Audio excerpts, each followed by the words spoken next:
I am your host, Dr. Malea Jensen, and this is a very, very shy Norman Tallow.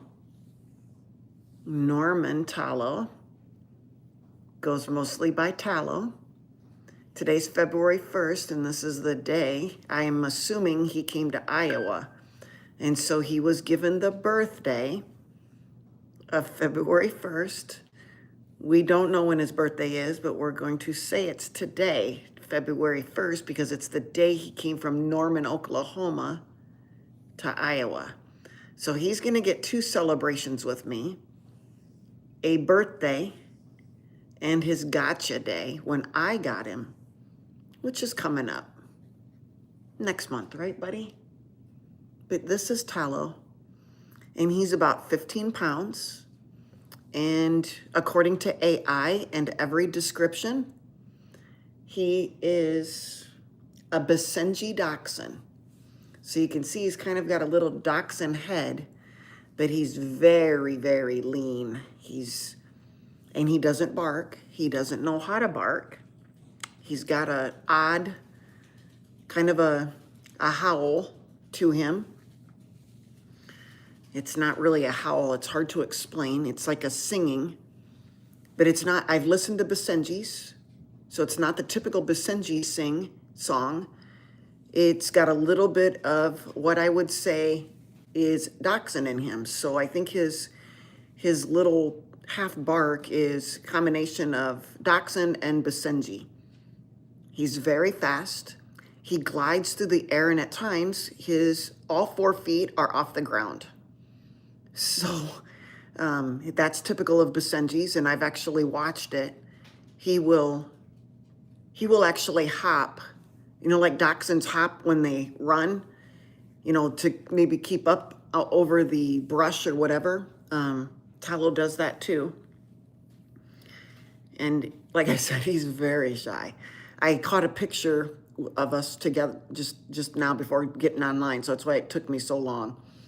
But he is really very timid still. Even I've had him for almost a year, and he loves it here, but whenever I hold him, this is what he does. So I don't hold him a lot. He doesn't like me to, but I caught him and wanted to bring him up here. So yeah, he's 15 pounds. He's as long as he is tall. And that's pretty typical of a Basenji. They're a square, whereas the dachshunds, are long and then very short. So he has what they call a reverse brindle. So the black is the strong point, and the lighter color is over it, I believe. It's a reverse brindle, and that's his coloring. So yeah, this is my birthday boy. He's 3. So he's 3 today. Are you 3 today? We think he's 3. I mean, who knows? When I got him, they said he was 2. So do you want to go lay down? Have you had enough? You're embarrassed with all these people on here? They love you. They've been supporting your little rescue. For those of you who are on Instagram, I do have a live fundraiser for rescue, rehab, and rehome, and that's where I got him. But yeah, he's not very big. See, he doesn't. You can see we don't do this a lot because he just doesn't enjoy it. But I'll put him down here and let him go lay down. You go lay down, okay, buddy? You go lay down. Good boy. You go lay down. Okay. So that is Norman Tallow, otherwise known as Tallow. And yes, he got named after beef tallow. He did. Okay. Good morning, Angel. Thank you very much. How are you guys doing? Yeah, Lucy, he had a great breakfast today. He had chicken livers, he had chicken, and he had some eggs. And I did not give him any oil today. I'm just thinking about it. I totally forgot. So yeah, they had chicken liver, and scrambled eggs. one of their favorite meals. Although I'm finding out when I don't give them any ground beef for a day or two, they're like ravenous for red meat. It's pretty amazing, actually.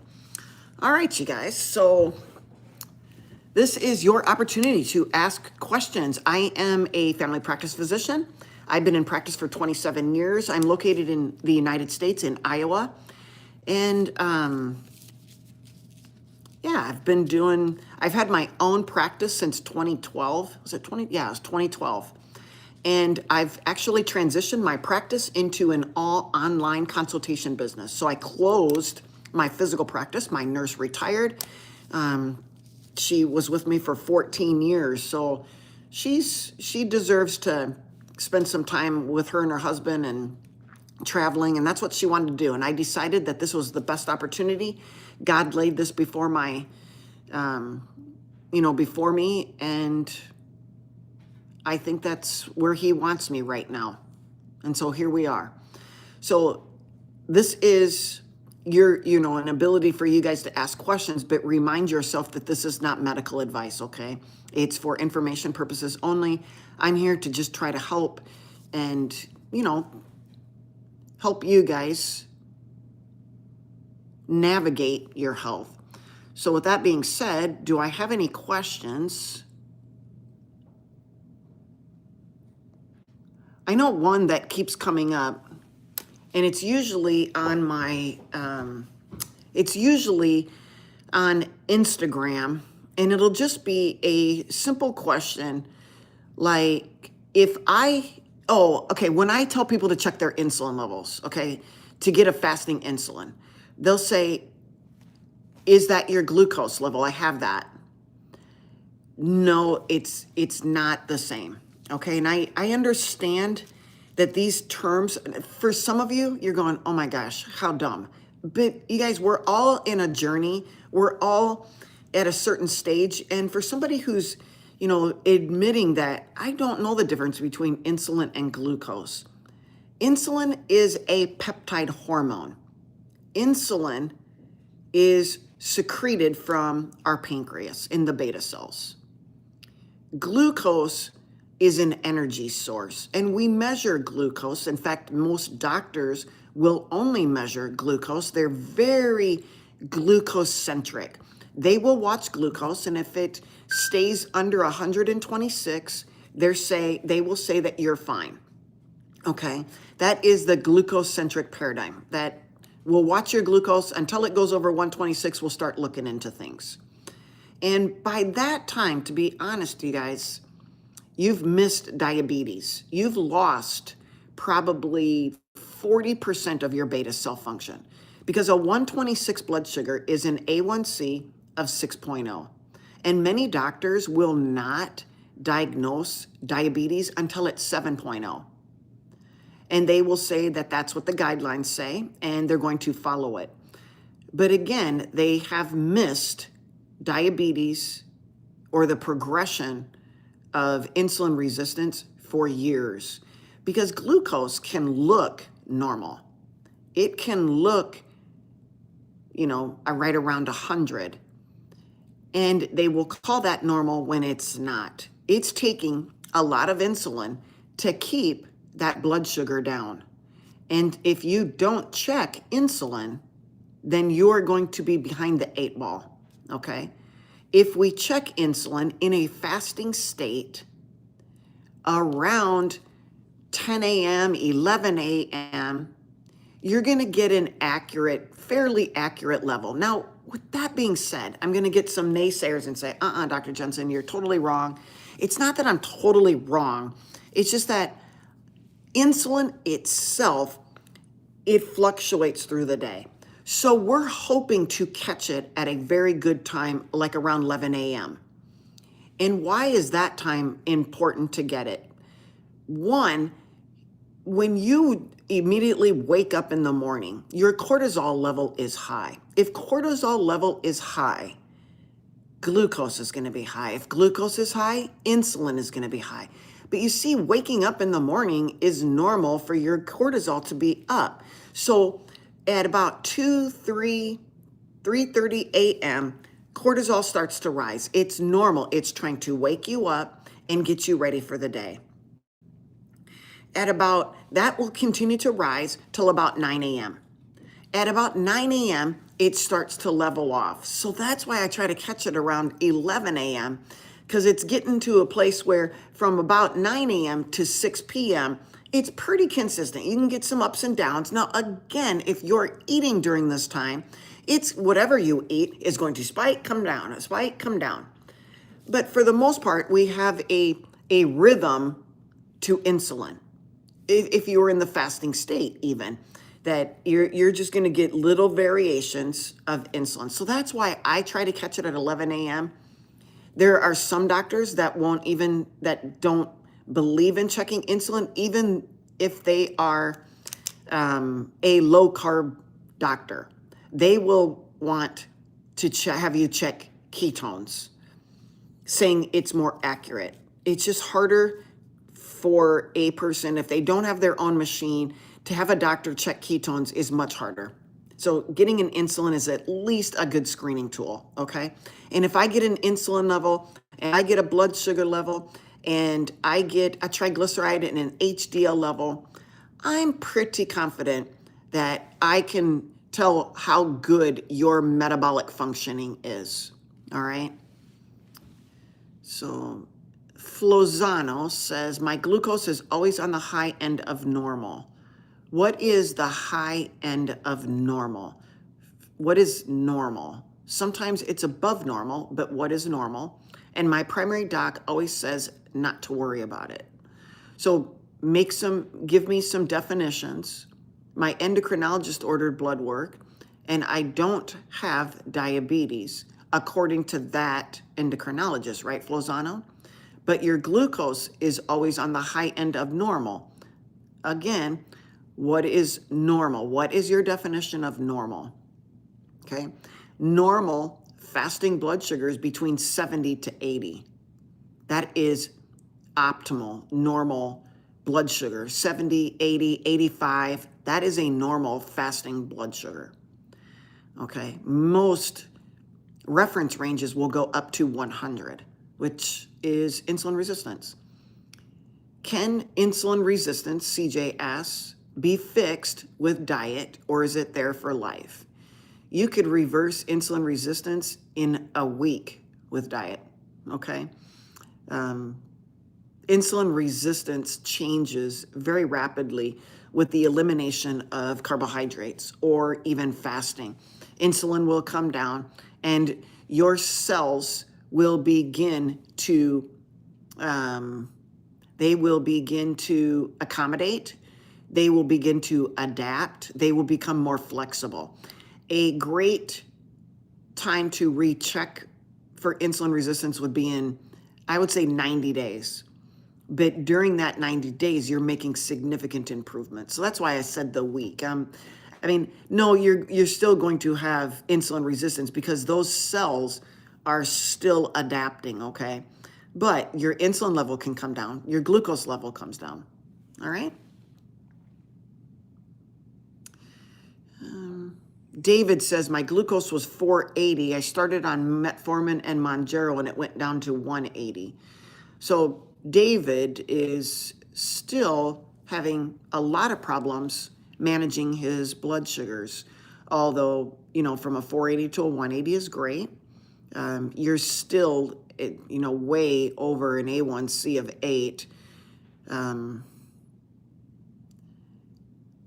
David, you have diabetes, obviously, and diabetes is a toxicity of carbohydrates, so it's glucose toxicity. It would be in your best, talk to your doctor, but, if you have a disease of carbohydrates, do you continue to eat the carbohydrates? That would be my question. If you have a disease of alcoholism, do you continue to drink alcohol? Likely answer is no. Casey says, what do I think about the quality of the doctors coming out of med school these days? I'm very far removed from the doctors that are coming out of medical school at this time. I don't know any. I don't know their skill set. So that's hard for me to answer, but I think it's like all doctors. The curriculum is exactly the same, and we've all been taught what their curriculum says that we're going to, learn. No matter what medical school you go to, the curriculum is written or underwritten by the exact same people. So, long list is listening in from Russia. Welcome, thank you.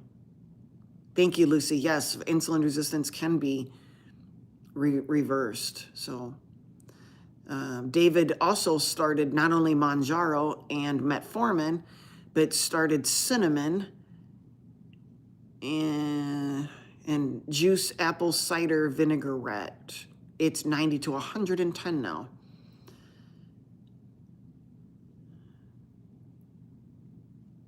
Okay. It's really about the metabolic energy is really about amount of ATP you're getting out of Krebs cycle, right? I'm not understanding your question. So CJ says, I've been on low carb for a week in ketosis, but getting body aches and gout pain. Uric acid can actually initially go up when you start a ketogenic diet. So that's why it's important to go slow initially for some people who have, and which is you, CJ, you have definite metabolic instability of metabolic syndrome. So you are at high risk for elevating uric acid initially, and then it will come down. William Downey says, do you believe walking 4 to 5 miles a day is just as good as running? I think getting outside and walking in general, in nature, is good for you. If you're talking about the main sources of exercise, I would do resistance training and I would do HIIT, high intensity interval training. Those are the better bang for your buck. Right, Lucy. Lucy's mentioning to David to, lower the carbohydrates, which lowers the sugar and hopefully can get off of medications. If it's caught early, it can be reversible. So that is, very good. We get to a point, however, where we can get beta cell burnout. Beta cell burnout is when, the beta cells are under the weather. They may or may not recover and be able to produce insulin. It's a tough deal, but I have seen I've probably had 2 patients in my 27 years who went on a ketogenic diet, got off of all their medicines, and they were on insulin actually. And their pancreatic beta cells, they recovered and they came back and started making insulin for him. Unfortunately, this person also went back to eating a fairly standard American diet and is now full-blown diabetes again. But since, they've actually got a new doctor since I've closed my practice, but yeah, it's tough. For these people, you have to keep in mind when you're metabolically under the weather, your insulin levels will stay elevated much, much longer. And as I spoke about yesterday, when insulin levels are elevated, we're in a constant state of mTOR production. So mTOR is going to be very high. That's a growth phase. And when cells are growing all the time and never have a chance to go into autophagy, we have a problem. So becoming more metabolically sound will keep that insulin level down. So a normal, if a metabolically stable or sound individual eats a carbohydrate meal, for instance, like if they got lean mass, they're exercising, they're healthy metabolically, their insulin might only stay elevated for 2-3 hours and then come back down. Whereas a metabolically inflexible person, so they have insulin resistance, their insulin could stay as high, can stay high for 4, 5, 6 hours. I mean, we've seen it up to 8 hours. And so that person will likely eat again. So that insulin never has a chance to come back down. It's chronically high. And that can be a problem. Okay.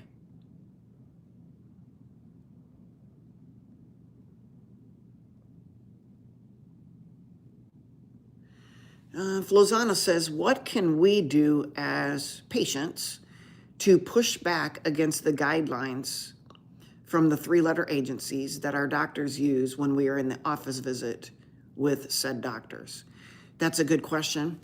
One, the main one is to educate yourself. Educate yourself, because your doctors, they're only educating themselves according to guidelines. What do I mean by that? You would think, Flozana would say, why aren't more doctors going online and learning from other doctors? Because that is outside of guidelines. When I do continuing medical education, we have to do a certain amount of CME every single year. Within a three-year time period, we have to have a certain amount built up of continuing medical education. It is very difficult to find continuing medical education that is keto centered. There is a couple different places where you can do continuing medical education, but it's not a lot. And so I have to do continuing medical education. I'm going to do that education that is based on guidelines. So the doctors who never get outside the box, I choose to go do those CMEs. One, they're very easy to do, but I have to keep in mind that much of what I'm reading and studying and testing on is not what I believe. It's what the guidelines say, and I don't think the guidelines are accurate. But I have to do the CME. So I almost have to put on my blinders, answer it the way they want me to answer it. But if the doctor is not like me and being educated all the way around, they're only getting educated very narrowly. So exactly how they were treated and tested in medical school, they're being tested outside. And boards do the exact same thing. They're tested based on guidelines. So how do you push back? I would say you're wasting a whole lot of energy pushing back. Okay, Flozano, you obviously have a heart that you want to either help that doctor or push back because you know you're right. And I would say save your energy.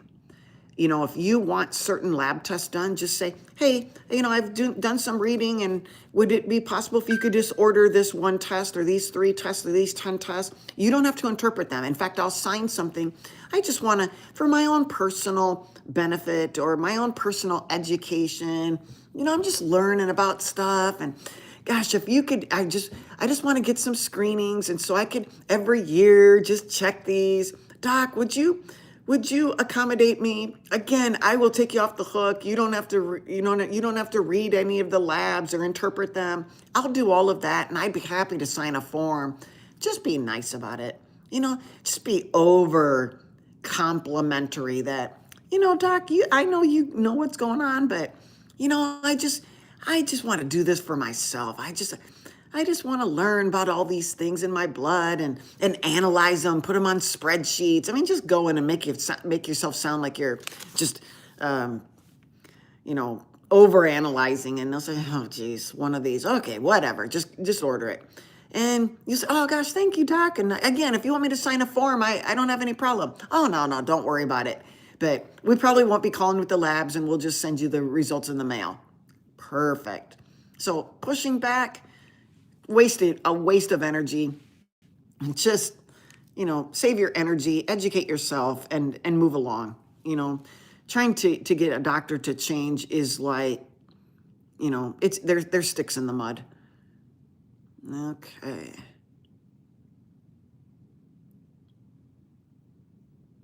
Shireen says, do you think physiotherapy is good for multiple sclerosis? I think any type of therapy is good. Or is diet better? I don't think there's one that's better than the other, but you should be on a low inflammatory diet and do physiotherapy. How about that? Lucy asks, how do you know if your beta cells are burned out? You would get an insulin level, okay? And usually that level is going to be less than 1, Lucy. And I would also get a C-peptide. A C-peptide will tell you if your pancreas is producing insulin. I would then get antibodies. There's 5 antibodies that you want to check. And if you Google them, you would Google type 1 diabetes antibodies to check. And it'll list 5. And I would have those checked, okay?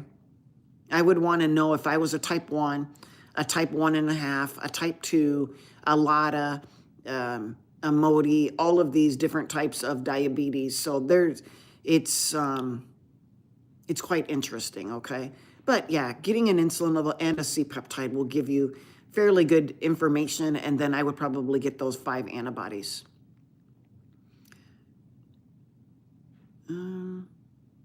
Miracle says, hey, this is Miracle. Can I be in the live stream chat since I'm 16? According to Lucy, you can be, so I don't know why there's an age there would be. This is just, we're just talking about your health care. So if you have an interest in learning about health, this is the place to be. I don't think there's an age limit. We got anybody from, I bet we got some 90-year-olds listening. Okay, Diana, I might have missed some of your question. It's why I can't lose weight easily. What's it's? I must have missed something.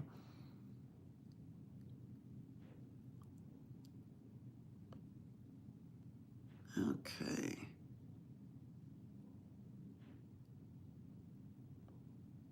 You guys are doing a lot of comments. I'm trying to read through. If you have a question, put a QQQ in front of it so I can pick them out easily. I now have sleep apnea, keeping my metabolism unbalanced.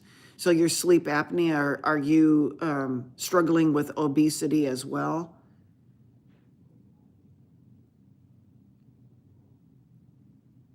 Okay. Steven says, my doc wants me to be on Ozempic, but I don't like the feeling of constant stomach discomfort. Why, Steven, does your doc want you on Ozempic? Let us know.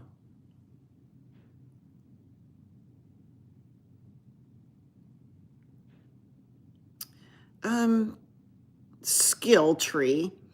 I'm using that metabolic health loosely.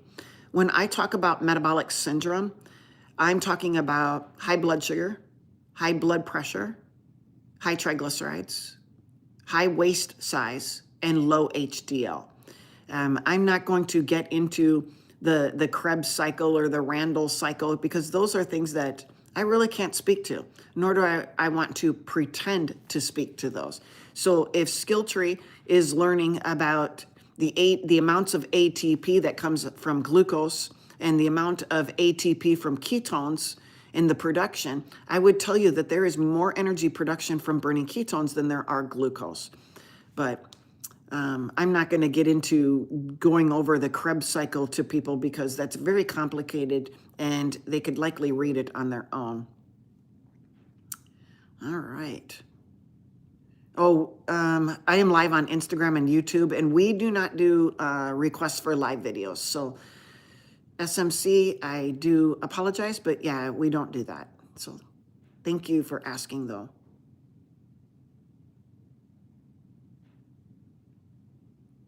(1910) said I had to get pushy with my doc about fasting insulin, but she did it. Well, good job, 1910. And she'll probably learn something from it. You can, when you get the answer, the level back, you can maybe explain to her why you wanted that. Oh, you're welcome, Flozano. Okay. Yeah, Diana, it's hard for me to keep up the text or the messages come through very rapidly. And so when you have one word comments, it's hard for me to follow along. Patricia asks, what is the best way to lower triglyceride levels? Getting rid of carbohydrates, getting rid of alcohol, and your triglyceride levels will come down.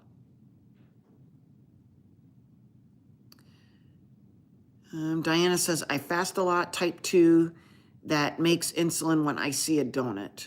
Again, Diana, I'm having troubles following your thought process. AWS, are you a doctor? Yes, I am a family practice physician. I'm in the United States. Yeah, 1910, I did see it. He asked if, I think that running is very hard on our joints. I don't know what BMI William is setting at, but I would start out with just walking. Hello, Zali. Thank you for being here. Zali's listening from New Jersey. Where are you guys listening from? Yeah, where are you guys listening from? What city, what state, what country? Had one from Russia earlier. So, okay. Did I miss any questions here? Here's a question on ketones. Again, we went over this yesterday. If you are a person who's been eating a standard American diet, so you're not metabolically flexible, you likely have metabolic syndrome, okay? And you've tried keto before, and you just can't even get past the first few days. That's pretty typical, all right? It is typical to be so addicted and so metabolically inflexible that it will take days for you to, when you stop your carbohydrates, to when you start producing ketones. So for people like that who've tried it and they said, I just can't do this, it makes me feel miserable, then you might benefit from taking exogenous ketones. Just take pure and simple BHB, beta hydroxybutyrate, and that will help smooth that transition between a standard American diet functioning on glucose and a ketogenic diet that is relying on ketones for energy. Your brain, because it's been addicted to sugar for so long, you will go into withdrawal and your brain will tell you to eat. But if you have ketones on board, your brain will see that as energy source and use it. In fact, your brain cells are swimming. If you're metabolically inflexible, your brain cells, and all cells for that matter, are swimming in a sea of glucose, and that glucose can't even get into the cells. That's why the brain keeps telling you you're hungry. You choose nutritionally not dense, so nutritionally, it's not even food really, so it's fake food. You're choosing fake food to try to feed your brain cells. Your brain can't use it, okay? It's insulin resistant. Your brain is insulin resistant. They call that type 3 diabetes, when your brain cells are insulin resistant. So the best way to soothe that transition from going from a glucose-centric diet to a ketogenic diet is simply to take some BHB for a week or two. All right. Okay. Did I miss a question here? Let me see. It's much easier if you put something in front of it, like a cue, and I can pick it out a lot faster.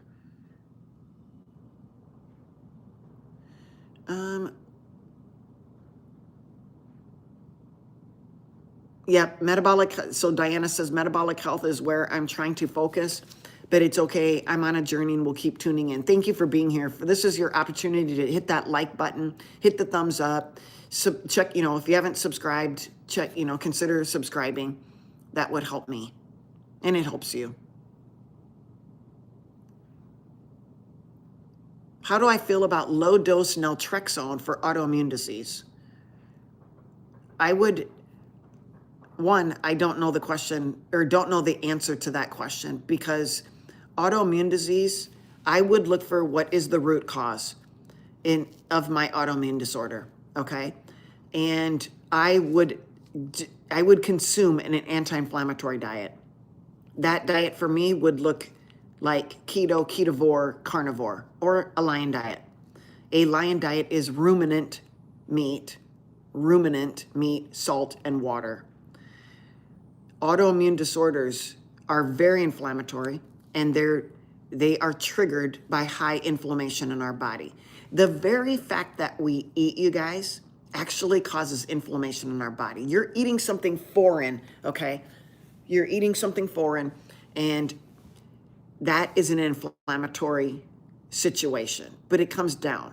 If you're eating very inflammatory food, guess what? You're putting yourself behind the 8 ball, and that worsens your autoimmune disorders. I've seen people reverse their autoimmune disorders on a carnivore diet. You just got to want to do that. Thank you, 1910. I appreciate that. Diana says, I don't get hungry if I fast for 2 days. Okay. How do you end your fast, Diana? The most important thing, hi, RM. Thank you for being here. My blue wrenchers are Lucy and RM right now, and Linda will likely join, or if she's not already here. But those are my blue wrenchers, my moderators, and they're helping me out today. They help me out every weekend. We are live every Saturday at 9 a.m. Central and every Sunday at 10 a.m. Central. Let's see. Diana, what... oh yeah, Lucy's asking, what do you eat when you're not fasting? Exactly. And like I said, ending that fast is something that needs to be considered as well. If you're going to end your fast with a bunch of carbs, you're putting your body in a lot of, it's detrimental. That's all I can say. Susan says, what are your thoughts on post-menopause vitamins and mineral supplement? Like what? I would, Susan, here's what I would do is I would probably get, if you're post-menopause, I would consider checking your hormones. I would get a free testosterone, a total testosterone. I would get an estradiol level. I would even get a sex hormone binding globulin, SH, sex hormone BG, SHBG, all capitals, sex hormone binding globulin. Get that level and see where you're at. Get all of those levels. I would get a DHT. That might help you decide what vitamins or what minerals or what nutrients could help with your certain situation. Obviously, when postmenopause, your estrogen level is going down. So your fat burning nature, your energy is going to go down, which leaves, I don't want to say, it leaves testosterone exposed. And testosterone can convert to DHT. And you wouldn't know if you're converting to DHT without getting you can. Without getting a real level. You want to get a baseline level. So how can you tell if you're postmenopausal and you're getting a lot of conversion of testosterone to DHT? Hair growth. So hair on your chin or neck or your belly button area, below that. But so if you're having increasing amounts of hair growth, upper lip, any male pattern hair growth, okay, I would suggest that is likely high conversion of testosterone to DHT. DHT, you'll also notice hair thinning. So you'll notice a type of androgen male pattern hair loss or hair thinning. And you might want to look into just natural supplements. You could look into saw palmetto or nettle or pygium or pumpkin seed extract. Those help stop the DHT from accumulating. It helps, and this is for men too, okay? You mostly hear men saying, oh, I take saw palmetto. That's a man thing because it helps my prostate. It does, but the same concept is there's too much DHT. And so once we get that, DHT actually binds to the hair follicle and it shrinks it. It miniaturizes it. And so you go into, your hair follicle is more in the shedding phase than it is in the growing phase. And lowering DHT with some nice herbal things, it'd be about the only time I would tell you to take some herbs, some herbal things like nettle or, pumpkin seed extract. They do help. Saw palmetto, doing certain types of shampoos, also, hair and nails needing for biotin. There's just a lot of things. It just depends on, one, what your symptoms are, Susan, and two, what are your levels? I just don't agree with taking a bunch of medicines without knowing what your levels are and being able to monitor them. Of course, you could say, gosh, my shedding is going down, or my hair growth on my chin is a lot less since I started taking these things. And that could be your, your target. You don't, hey, I don't want to go to the doctor. Those are, there's nothing really unsafe about taking, nettle or pygium or pumpkin seed extract. I mean, you might get a little nauseated, but as far as the safety concerns, you want to make sure you're getting vitamin D. Are you getting out in the sun? There's a lot of, are your electrolytes up? So I think those vitamins and minerals, Susan, I think not just for postmenopausal women, but for general, the human in general.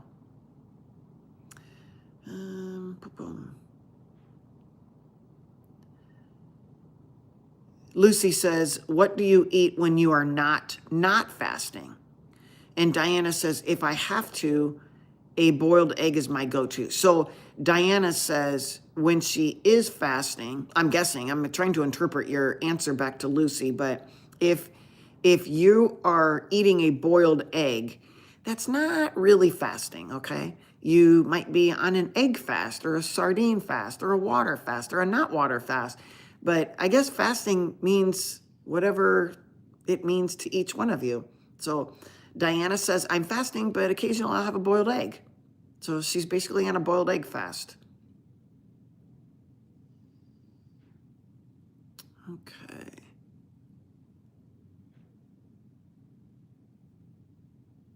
Diana says, I think I might have a kidney stone, so excluding oxalate and purines restrict my choice of foods even more. The most common cause of, or this, I guess the most common cause, but the most common kidney stone is calcium oxalate. So if you have, a stone or some gravel, you can have it tested, see what kind of stone you have, but I would say 70 to 80% of kidney stones are calcium oxalate. And a treatment would be anything with citrate. You could use magnesium citrate. You can use potassium citrate. Some people do lemons. Diana, I think concentrating on the purines, what you need to do is get rid of your metabolic syndrome instead of focusing on, the purines, okay?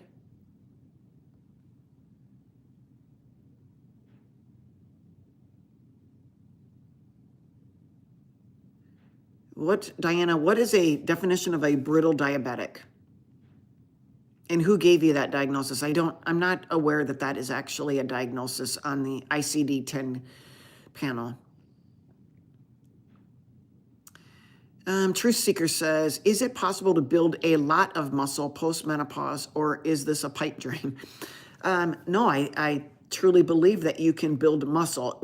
I don't know what a lot of muscle is, but if you are doing resistance training, so you're lifting weights and you are taxing yourself, so you're going each set to failure, I believe that you can build muscle as long as you have appropriate amounts of amino acids and appropriate amounts of essential fatty acids. So in other words, eating a moderate amount of protein and a high fat diet. So what does that look like? I mean, if you're an athlete and you're working out and you're doing classes and you're staying very physically fit, you're lifting weights, it might look like a gram of protein per pound of body weight for protein. And if you're postmenopausal, you are looking at maybe a 1-to-1 to a 2-to-1 ratio of fat to protein. That will help you with your hormones and allow the adrenal gland to kick in and start making DHEA. DHEA will convert to androstenedione. Androstenedione will convert to testosterone. And testosterone will aromatize to estrogen. So all estrogens start out as testosterone. So the answer, in short, Truth Seeker, is yes, absolutely you can build muscle. If you think you can't build muscle, just try to maintain it. You do not want to be losing muscle. That is called sarcopenia, and it occurs with age. Susan says, okay, thank you. I'm finding eating mineral sea salt is helping with low back locking up and hair loss lines and goes, but the hair is thinning. Oh yes, hair loss lines and goes, but the hair is thinning. Okay, so Susan, yeah, think about just looking into, I don't know, something like, like vital nutrients or pure encapsulation, or even now that's a brand, they'll have, combinations of saw palmetto with pygeum or nettle or pumpkin seed extract. Those combinations will hopefully help to block that DHT and get your hair growing back the way it was before when you had estrogen. But likely, obviously, if we got some effluvium, a type of hair loss, telogen effluvium, that could be caused by stress or illness or, other things, anything that gets you worked up. That is a different type of hair loss. But I would say postmenopausal, the most likely cause, it could be stress or illness, in addition to you're making a lot of DHT in your body. And if we can calm that DHT down, your libido could increase because testosterone, which was being converted to DHT, is now more available. It's not that there's more of it. It's just that it's more usable. It's not being used up, making something that we don't want. Okay, and that's DHT. Especially if you're a female, and well, I guess for a male too. If you love your hair locks, you don't want to be overstimulated by DHT, and taking DHT blockers, like finasteride and all that. I just don't know about the safety in that. I don't know about taking minoxidil for hair growth. I'm not on board yet. Okay, I would rather try these natural herbal things before, and take care of your hair. Your hair, as estrogen's going down, this is females, as estrogen's going down and the testosterone is available, your hair, your scalp, actually have more sebum. So you might notice that your hair is changing. It's greasier, so to speak. So it not as much time goes between, washings. I'm not telling you to wash every single day, but I'm telling you that buildup of sebum and keratin can even plug the hair follicles as well. They can plug them up. And so they get basically smothered and they can't grow. So you're smothering plus the DHT. So you kind of got a combination of things going on.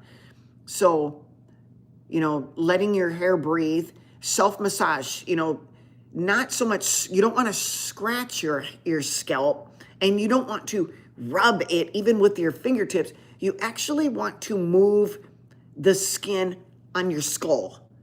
So your massage should look like, if this is, you want to move the skin on, that would be massage, and that's actually increasing blood flow. And we need more blood flow because as we age, our scalp actually ages faster than our face.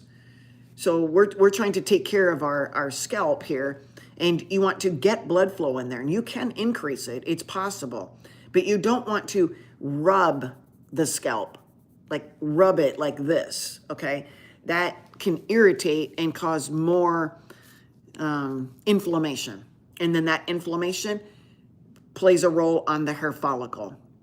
So just being gentle, maybe not brushing so hard every single day. Maybe if you're used to brushing 2-3 times a day, maybe you back down to 2, maybe you back down to just 1. Thank you. I appreciate that gift. I really do. You guys are kind. I appreciate that. So postmenopausal hair thinning or shedding is very common, you guys. And I actually did a reel this past Thursday on this, and it's kind of fresh in my mind. But most of the time, you'll go to your doctor and they'll say, oh, you know what, that's just normal aging. Well, it might well be, but it doesn't have to be that you don't have to live with that. And just ask your doctor to check your hormones. If they won't do it, then maybe it's something you want to do on your own. And spend $150. Check your hormones, check in DHT, get some inflammatory markers, just find out what's going on. But, with this hormone shift, maybe your DHT is up. You're looking at your temples, or you're looking at your part line or something like that, and it's widening, or you're noticing, the hair loss at the crown of your head. I think doing a combination of something that blocks DHT naturally, like saw palmetto, and a combination of things can help. All right. Hopefully that answers your question.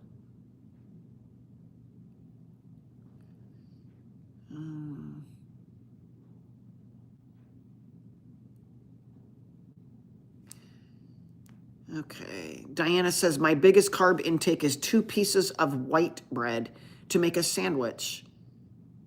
Then I let myself eat big salads. So, Diana, there's probably a lot going on with your medical condition, with your diet, but there is absolutely no nutritional value to white bread, nor any bread. There's no nutritional value for carbohydrates at all. There are no essential carbohydrates. The reason that you are in the mess that you're a metabolic mess, because of what you've given us the information. So being in the metabolic mess that you are, simply counting your 2 pieces of bread as carbs and then eating big salads, again, no nutritional value in a salad. You would be better off eating meat and eggs and fish and leaving everything else off your plate.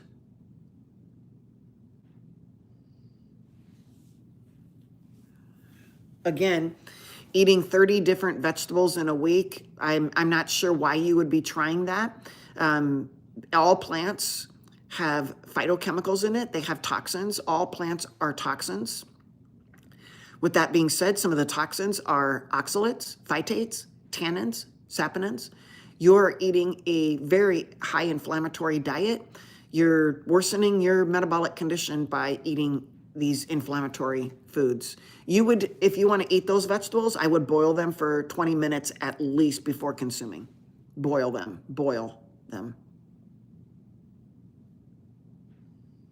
Enlightened One is dry fasting today. Let us know how that goes. I once tried, last summer I tried to dry fast. It was in the summer. And, oh my goodness. Where was I going to for this? I was trying to dry fast for just 24 hours. Well, I decided also to go out and mow the lawn, and it was probably 100 degrees. Yeah, that dry fast lasted probably 4 hours. Funny, right? Susan, thank you for subscribing. I appreciate that. How do you eradicate parasites? If you have parasites, you could try, natural things to do. You could try wormwood. I believe pumpkin seed extract also helps with the eradication of parasites. So,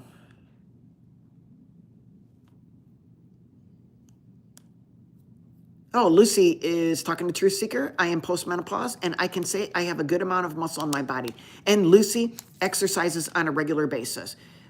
If you want to watch some of Lucy's Instagram posts, they're amazing. I love to watch her work out. It's cool.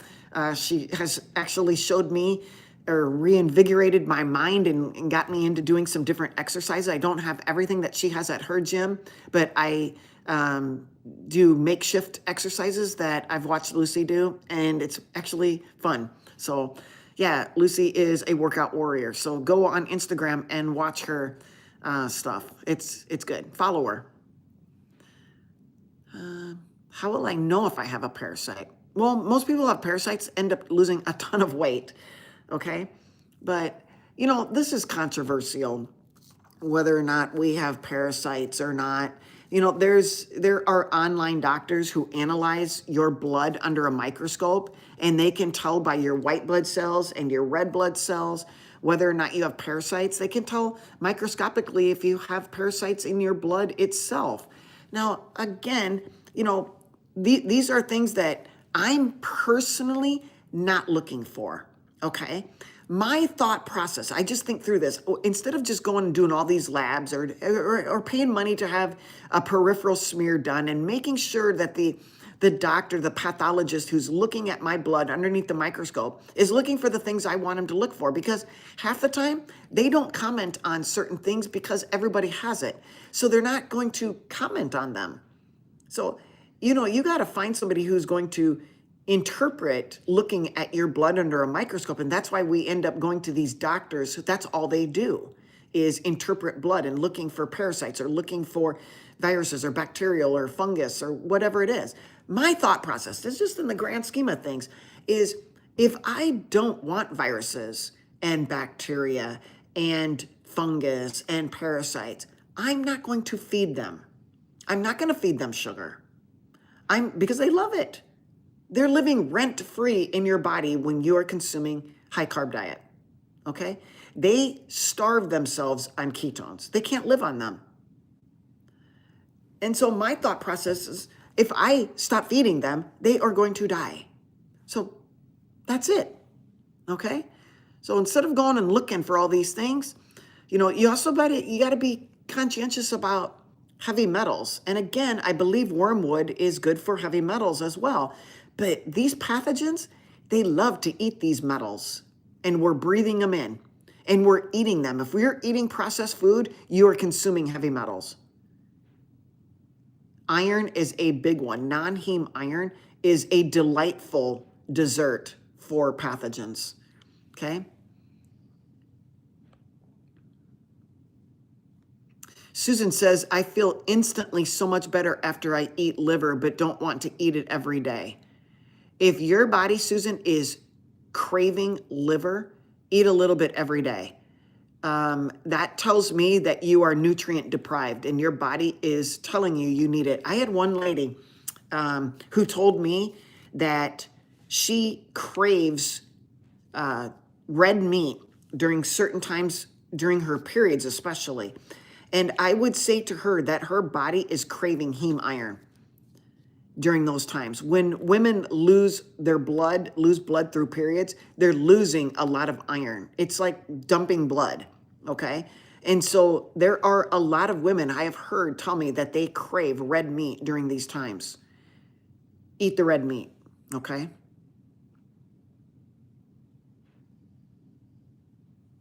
Okay, Diana is clarifying, when she's coming out of a fast, she goes with a boiled egg. She doesn't eat anything when she fasts. She eats once a day regularly, but you're telling me it's 2 pieces of bread to make a sandwich and then eating salads all day long. So Diana, I'm a little confused. Here you're saying you only eat once a day, and then other times you're saying I eat big salads all day long and a sandwich with 2 pieces of bread, and I don't know what's in between it. Is it jelly? So I don't know. There's a lot. If you want to consider a consultation, I'd be happy to go over things with you. If you want to sign up for a consultation or schedule that, email me at IronLadyDoc@AOL.com. IronLadyDoc @AOL.com. Thank you, Enlightened One. I appreciate your subscribing. This is your opportunity to hit that subscribe button, you guys. Hit the like and the thumbs up and the follow. I really appreciate it. Enlightened One did a 40-day juice fast. Juice fast of what? Herbs, 90 days of seed retention, and healed my colitis, then went raw vegan. It really worked, but it's not easy to do. Okay.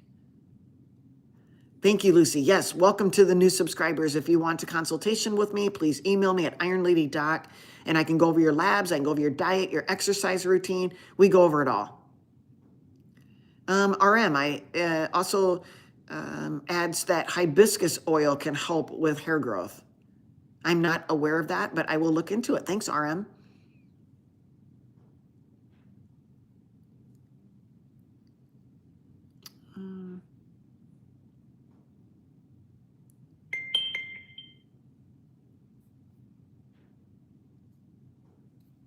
Okay.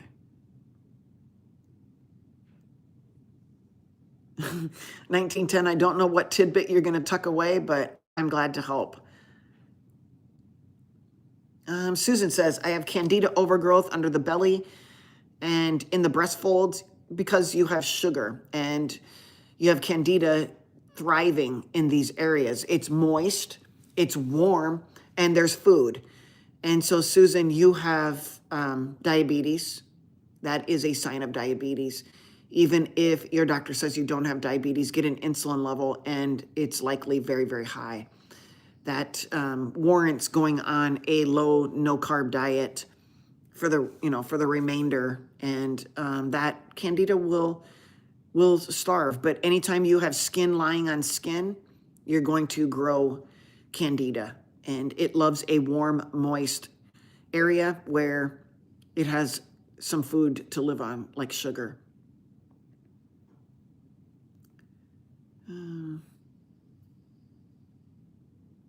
Okay, Skip must be talking to some other people. I don't know what you guys are talking about.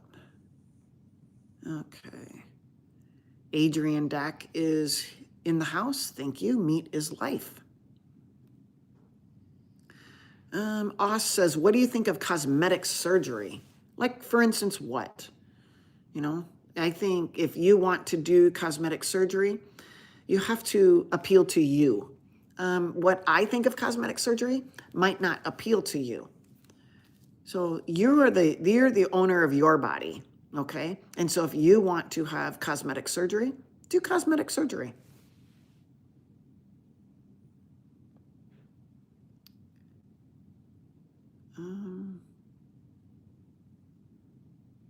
Okay.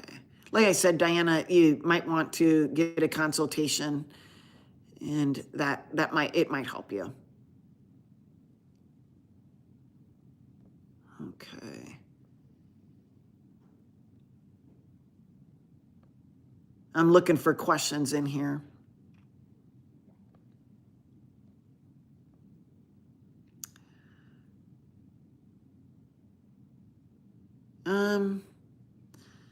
Al asked, does oregano oil with black seeds help with the parasites? I'm not sure, but I have heard that.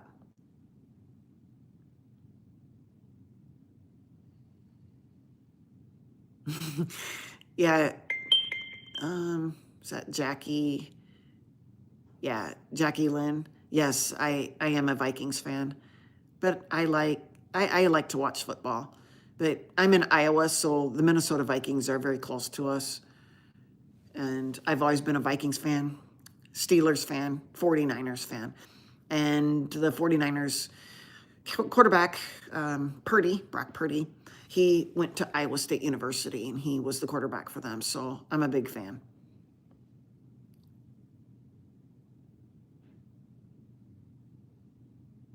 P-Swiss says oil of oregano is also for candida. But again, I would say stop feeding your candida.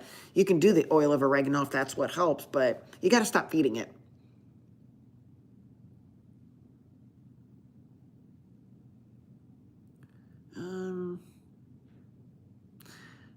Cheek, what qualifies a title such as Iron Lady?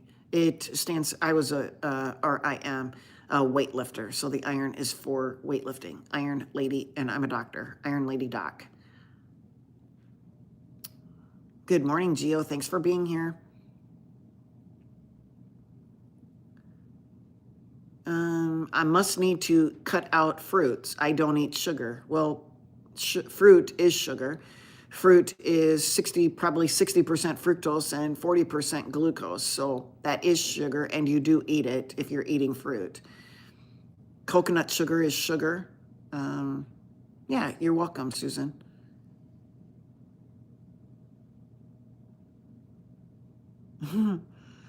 Oh, Cheek, are you trying to give me a compliment? Because if you are trying to attack my character, we have ways of getting around that. Okay. Thank you for the gift. I appreciate that.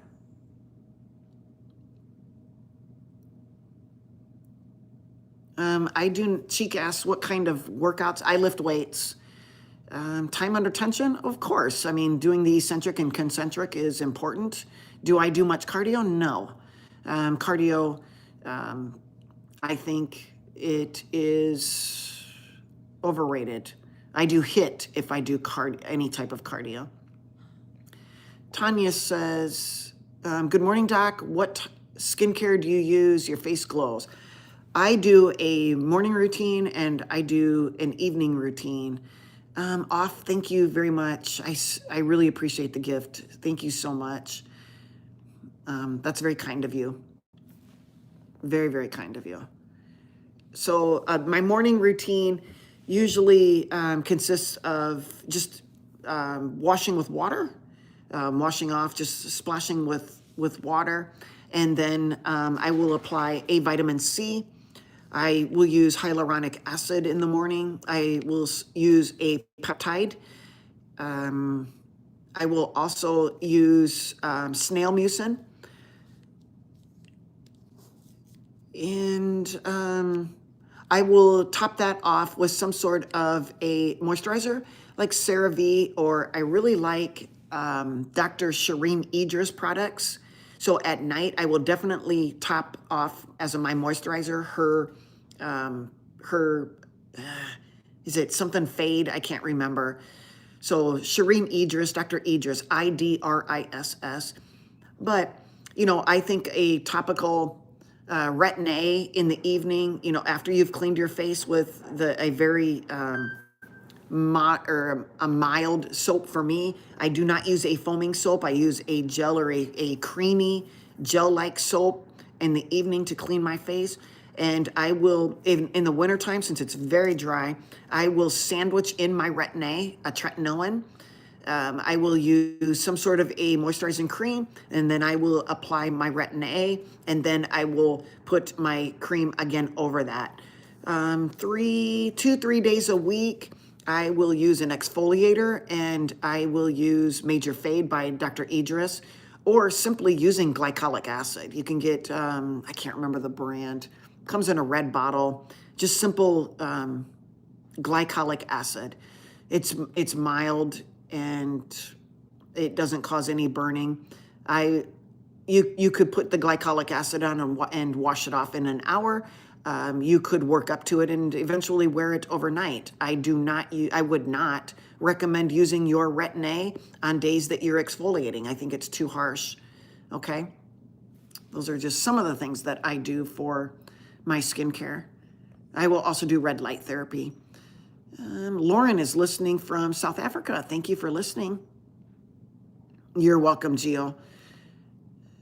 Let's see. They're a peptide. They come in liquid form, in a serum form. They're very good. Korean peptides. Yeah, Lucy says, if you want your question answered right away, please put it in a super chat and we will get those. What is a super chat? When you're typing out your message to me in what is a super chat, there's a little symbol on there. You can do gifts, you can do a super chat, and you just purchase these things and it'll pop up, and then you can place your question inside of that. Okay? Susan asks, what are your thoughts on ingesting a pinch of borax? Is that for your for parasites again? I mean, borax can help with parasites, I believe. But a pinch of borax, I don't think it's going to be harmful. I've had my patients who have done borax, their joint aches and pains get better. I don't do mushroom coffee. I don't do any plants as long as the least amount of plants I put in my body is what I thrive for or strive for, okay? I stay away from plants. I used to do mushrooms all the time. I would do turmeric. I would do spirulina.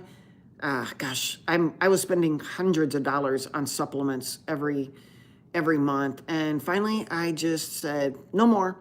And that was probably 2 years ago, and I don't take any supplements. Take a little bit of iodine. I mainly eat beef, eggs, butter. I'll eat a little bit of chicken. I eat a little bit of fish. I eat sardines, and I eat liver. Those are the things that make up or constitute my diet. I eat for health. I don't eat for emotional satisfaction. In fact, the steak emotionally satisfies me. It tastes so sweet. Ground beef tastes sweet to me as well. Very sweet. Wake Up uses avocado oil on her face or his face. Someone told me years ago it's moisturizing. I don't deny that. You can use castor oil. You can mix castor oil and coconut oil together because castor oil is very, very thick, okay? But coconut oil will thin it out just a little bit, and you can use that as a moisturizer. Just see how you tolerate it, okay?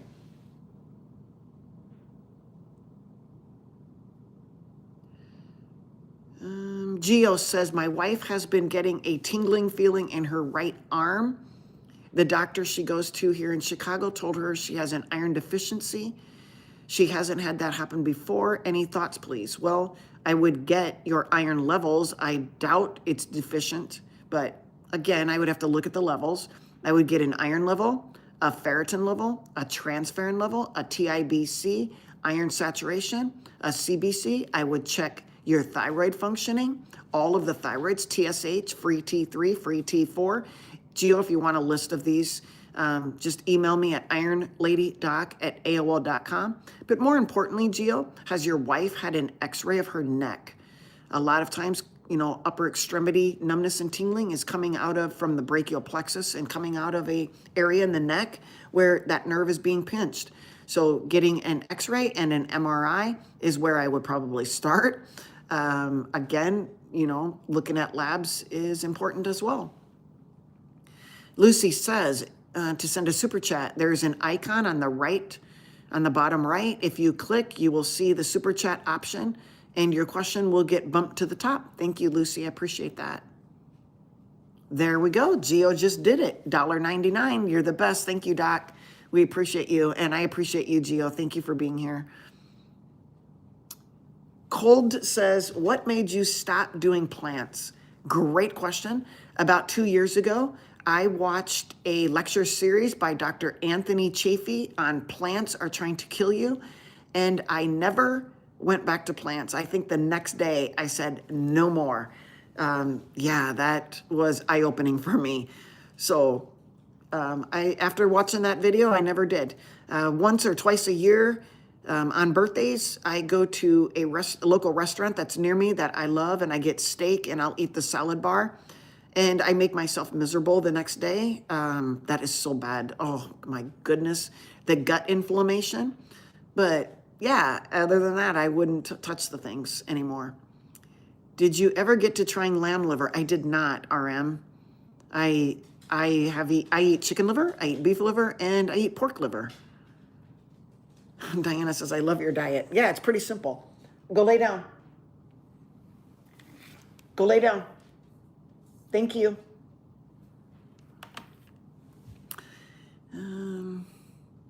Yeah, Penny, no mushroom coffee for me. No mushroom. I just get an organic coffee that's low in oxalates. You can get it on Amazon.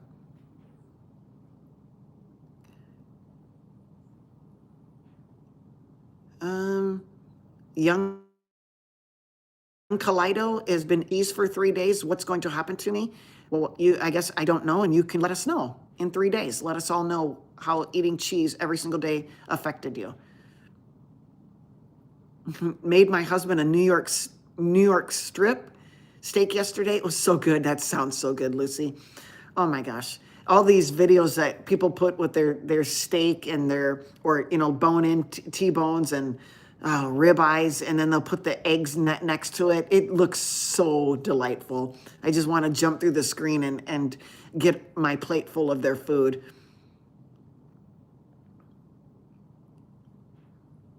Yeah, cold. Anthony Chafee, Dr. Chafee, Chafee, Chafee. He is a practicing physician in Australia. And it was his lecture about 2 years ago. That's when I watched it about 2 years ago. Gio says, happy birthday to Iowa Doggy. Yeah, Talon. Tallow is 3 today. That was his birthday that was given to him when he came from And Gio, if you go to the very beginning, I honored him today at the very beginning of the live stream. So thank you for being on my show. Appreciate it. So do I feel healthier after releasing the plants from my food consumption? Absolutely. I didn't know how miserable I was. I didn't know how inflamed I was. When I got off of, and I wasn't like a huge plant eater, but I ate salads. I ate vegetables every day. I would eat asparagus, green beans, broccoli. Those are my go-tos every day. At least one meal, I would eat vegetables. I would also eat peanut butter. I would eat a tablespoon of peanut butter a day. When I went cold turkey I also went off of coffee. So I stopped cold turkey. I went off of all plants. So all I ate was meat and eggs and butter. Okay. I ate red meat, only ate red meat, eggs, and butter. Yep. Probably within 3 or 4 days, I had no more crampy kind of abdominal talking to me, like gurgling and all of that, and just crampy abdominal pain. Everything went away. And I am one that has pretty bad joint aches and pains from my heavy lifting all my life that I don't do anymore. Probably the last 4 years, I stopped doing all heavy lifting. I lift heavy, don't get me wrong, but nothing like I used to lift. And so when I stopped my plants in my diet, my shoulder pain was gone. My shoulders are bone on bone. I've had x-rays. They wanted to do shoulder replacements. I said, no, I don't walk on them. I'll be fine. And I am doing fine, but it's bone on bone. There's nothing there. But I will tell you, the minute I went off of plants, 4 days in, I couldn't believe how much better I was sleeping. It was amazing. So every once in a while, I'll see if the plants still hurt me. Well, they obviously do twice a year when I go out to eat go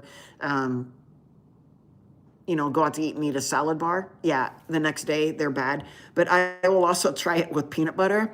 I'll go back, I'll just try to get like a natural, peanut butter that's organic, and I'll just see, by the next morning, my shoulders are hurting again. And so I just say, okay, it's the plants. I know it's the plants, and I just go with it.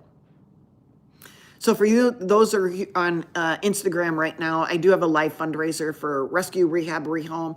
That is where I got my young Norman Tallow, and I support them just on live stream. So every Saturday and Sunday, I support them to try to raise money. Okay. All right.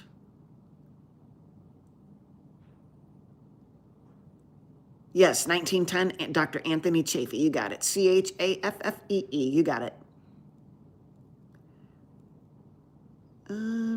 Tony says, what do you eat in a typical day? And do you eat when you're hungry, or do you have specific times? Hold, please. What do I eat in a typical day? I eat about a pound of ground beef or a pound of steak and upwards. I used to eat about 10 eggs a day, and now I'm eating about 6 eggs a day. I eat about a stick of butter. I might eat that in 1 or 2 meals within, I haven't eaten today. I probably won't eat till this afternoon. It might be 1:30, and that might be my only meal. I think it depends on me how much I can eat at that meal. If I get full really fast, I will definitely eat the rest of it at another time, because I want to preserve muscle. So I at least want to get all my amino acids, and I want a healthy amount of fat. I was eating 2 sticks of butter a day in divided doses, upwards to 2 sticks, a stick and a half for sure. And I backed off because I felt great when I first started doing it, and then I didn't feel so great. And I felt it was in my gut. I just felt a heaviness. So then I backed off to 1 stick, and now I'm golden again. I can also tell by my strength and my vasculature in my, in my upper extremities. If my vasculature starts to get kind of clouded over, I know that I might want to back off on my fat. And I found that kind of sweet spot with 100 grams of fat just in the stick of butter. and then whatever my meat has in it. And I'm right at about a 1-to-1 ratio. I was at 2-to-1 ratio of fat to protein. So again, 1 to 2 meals, depending on how much I eat, but usually it's about a pound of red meat, whether it be deer, bison, buffalo, sheep, lamb, cow. My go-to, I love ground beef, but I love steaks, I love deer. And so I get a combination through the week of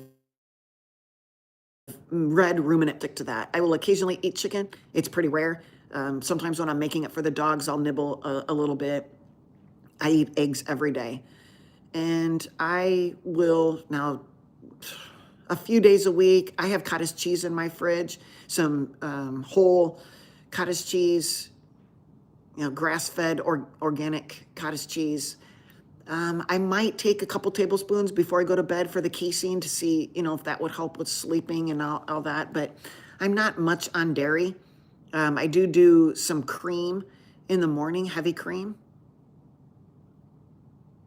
But it's not something I would consume through the day. I think dairy is very inflammatory, and like the person who has the autoimmune disorder, I would never consume dairy. Yeah, Gio, happy third, right? Yeah, just right at the very beginning. It was probably the first 5 minutes or so. And yeah, and Norman Tylo is very good today. It's a full moon. You know what? It is a full moon. And he's always calm. He's very, very calm. He's my calmest. He is my, honestly, I was so hesitant to get him, and somebody called me and told me he was available. And I had just lost my Tucker. Tucker, coming up in 2 weeks was when I lost him. It was February 16th. And it was devastating. He was if you could have a soul dog, he was definitely my soul dog. And he's now my co-host from heaven. And it's very, very, very difficult. And I was very hesitant to get Tallow, very hesitant. And something told me that he had been there for over a month at this rescue. And I was just wondering, why he wasn't getting snatched up. He was a handsome dog, and I just kept watching him because the person sent it to me shortly after Tucker passing away, and I just couldn't go there. I mean, I could barely even function, let alone, and I want to thank some of the listeners that are listening right now, some of my friends that I call my friends, who helped me through that very difficult time and gave me, just gave me support, and that helped. But I just wasn't ready. And so after a while, and he's still at the rescue, I emailed him and I said, "Hey, can you tell me about this dog?" And she said, "Oh, and they what they normally do, and say, oh, he's just a good boy and all this and that." And she goes, "Would you like me to bring him over and you could see him?" And so I go, "Oh my gosh, do I do this? What do I do?" And so I said, "Yeah." And she goes, "Well, how about Monday?" And I go, "Monday, I'll be at work. And, how about tomorrow?" This was a Saturday. Oh, you know how it all started. Let me back up. I text this lady or emailed the rescue. And she said, "Oh, he's actually scheduled to be seen." This was a Friday. Or a Thursday. "He's actually scheduled to be seen tomorrow by a new family. And so, we appreciate you emailing us if something changes, but likely he's going to get adopted." And I go, "Oh, okay, well, that's God's way. There's no reason to belabor this." And I'm very happy because he's been in that rescue for over a month. And I was delightfully happy. I wake up on Saturday morning and I had an email waiting for me that the people passed, and would I like to see him on Monday? And I said, "No, I'll see him tomorrow. Thank you, Oscar. I appreciate it." And she said, "Oh, okay. And bring him over on a Sunday." Well, now, after I saw him, I know why these people probably passed by him. And he, as you know, was running the streets of Norman, Oklahoma, and he just peed wherever he wanted to. He must have peed 10 times in my house, and I'm walking around cleaning up after him, okay? And it was not very fun. And I thought to myself, this is just, I don't think this is going to work. And I'm guessing that's probably why he was in this rescue for so long. So I told the people, I said, I just don't know if I could potty train him. He's 2 years old, or so he says. I mean, can you potty train this? And she goes, oh, I understand. And she goes, we can figure this out together. And then the gentleman for the rescue called and said, hey, I have an idea. Let's try putting a belly band on him. He brought me 4 or 5 belly bands, and I put a poise pad on that. And you guys, within 5 days, I had him potty trained. I kept the belly band on and took it off and on, and went outside and he peed. He hasn't peed inside since the first 5 days I had him.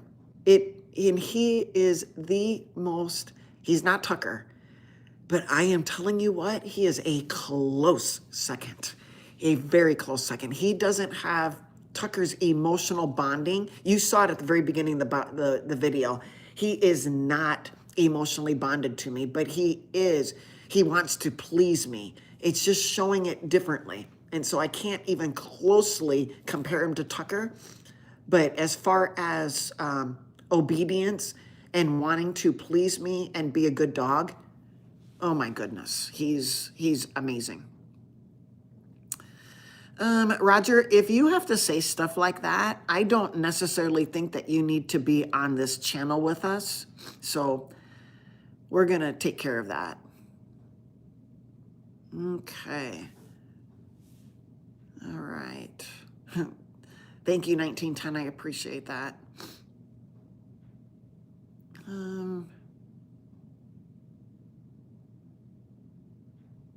Yeah, True Seeker, it is the seed oils that are nasty, but it's also the plant toxins, the phytates, the oxalates, the tannins, the saponins, all of those are very damaging. And you're right, the omega-6, all of these plants have omega-6. In fact, I'll be honest with you, meat has omega-6. We need omega-6. We just don't need as much as that we're getting, okay? We need omega-6, and it's essential that we get omega-6. So I get it in the meat. All animals will have omega-6. And honestly, I believe that their ratio is already in a 1-to-1 ratio of omega-6 to omega-3. So I just eat meat, and I get enough omega-6.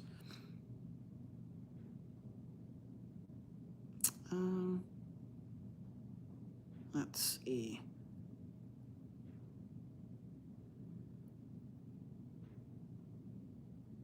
I'm looking for questions here.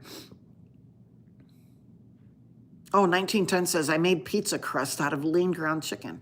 Huh, never heard of that.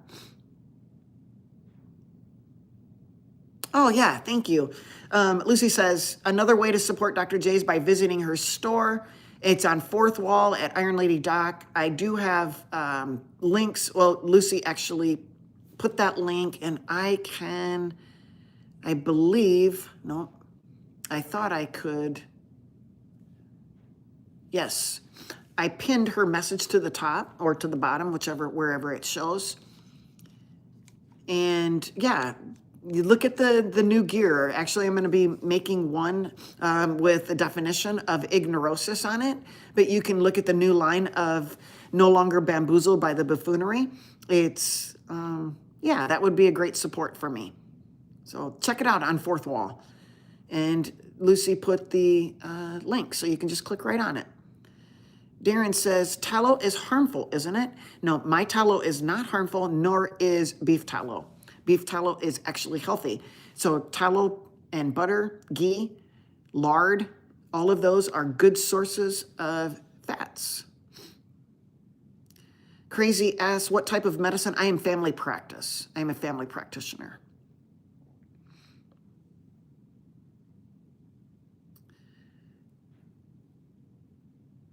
RM says, have you ever struggled with weight? No. I struggled with fluff, but not with weight. And, I might be, how do I say this? If somebody is obese and they know that Dr. J has never really experienced what I've experienced, that could well be. However, I have experienced going from a standard American diet to a ketogenic diet. I know what it feels like. I know what the ramifications are of obesity. I know how to grow fat cells. I have chosen not to feed those fat cells. I truly do not want to be obese. I do not want to die of obesity, and I don't want to die of the complications of obesity. And I work hard not doing that. And I train my brain not to do that. And I educate my brain so I can help others avoid getting into stages of obesity. And obesity can be reversed by the exact same things I do to prevent from getting obese. You can use those techniques to reverse obesity. Okay? So have I ever struggled with weight? The only time I ever struggled with my weight is to make weight for a bodybuilding show. Okay? And stripping off body fat to get down to 4 or 5% body fat to stand up on stage is difficult. It's mindful. It takes a lot of time. I did a lot of cardio. I did pure protein diet. I'm amazed that I didn't get protein poisoning. But yeah, it's not the healthiest of sports, you guys. So did I struggle with weight? Maybe not so much weight, but I did struggle with body fat, getting it off. I did it. But my goodness, what a sport.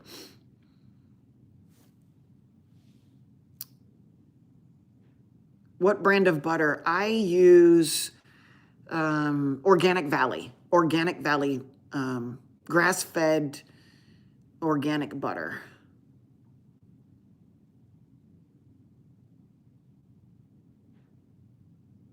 Oof, Uncle Charlie just did a cold plunge for 3 minutes at 34 degrees. Uncle Charlie is 180 pounds lean, and he was over, 300, and were you up to 347 or something like that, Uncle Charlie? Okay. Uncle Chuck, yeah, strong.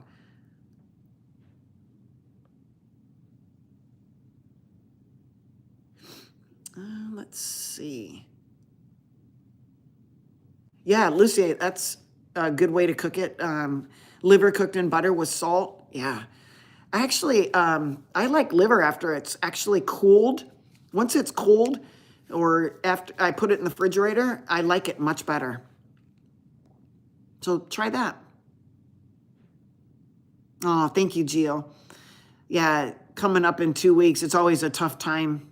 You know, it'll be a year. I can't even believe it. I seriously can't believe it. He's always right here with me, though. You know, he's always right here. He's got his little picture on there. So, and I also have a memorial right outside in my landscaping. So every time I walk outside, I see him. We're out in the backyard every single day, multiple times a day. So he's out there, and I talk to him, and I know he's there. He was almost 17. I can't believe it. Truth Seeker says, dairy has casomorphines. It's like a drug. It's very addictive. I agree.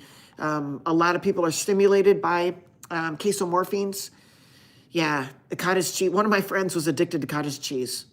So yeah, if that is you, there's casomorphines in dairy, the casein and the whey, and they're like a drug. That's why people can't stop eating cheese. Cottage cheese. Let's see. Thank you, Susan. Thanks for being here. Thank you, Darren. I appreciate that.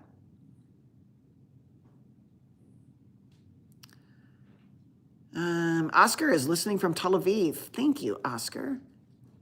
And thank you for the gift of 100 points. I appreciate that.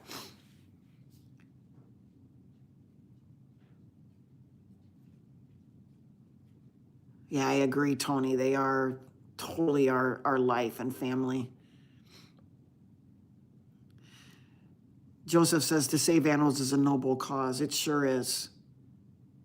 It's very difficult for me because I would love to have another dachshund. And I know there's so many dogs out there that need to be rescued. It's just hard. JA, do you need to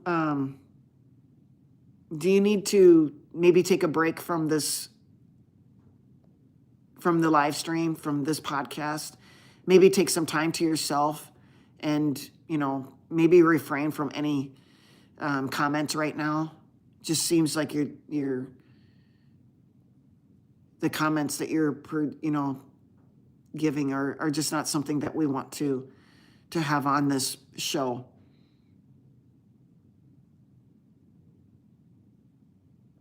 Okay. Oh, that's a great recipe, Lucy. Thank you. There's a few of my other clients who use true beef as their meat source. Yeah, I agree, Joseph. I know my little tallow has probably been abused at some point, but I'm not sure. I really think that he learned to fend for himself on the streets of Oklahoma, and he just didn't know any different. He loves dogs, so I'm guessing he ran in a pack, and that's how they survive, is living in a pack. And he never had any contact with humans, and he does not know what emotional loving is. I can sit next to him and pet him, and he loves it, but he's very, very timid. He's backing away. He kind of shakes a little bit, whereas the other dogs will soak it up, and he sees that, but he's not on board yet. It's just going to take time. We're good with it. Thank you, Tony. Yeah, it was definitely patience. I thought this was a mistake, but it wasn't.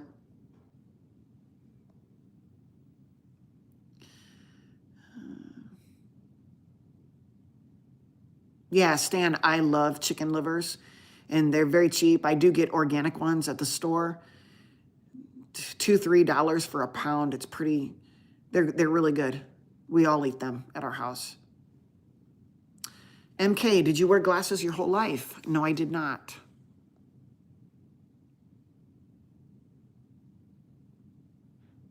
Thank you, Lucy. All plants have oxalates in them, Susan.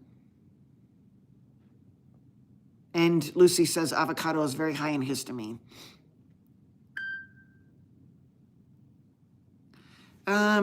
Wake Up says, why don't I eat much poultry? Because it's not as nutritionally dense as ruminant red meats. Plus, poultry is a chicken, obviously, so it's a monogastric animal. Monogastric animals who eat grain or anything, even if they're pasture raised, they don't have as much filtering going on. So they're going to be much higher in omega-6, especially if they're grain fed. And around Iowa, we live in a grain capital of the nation, and the chickens around here are grain fed. So their fat is going to hold a lot of lectins, and the omega-6 is going to be very high.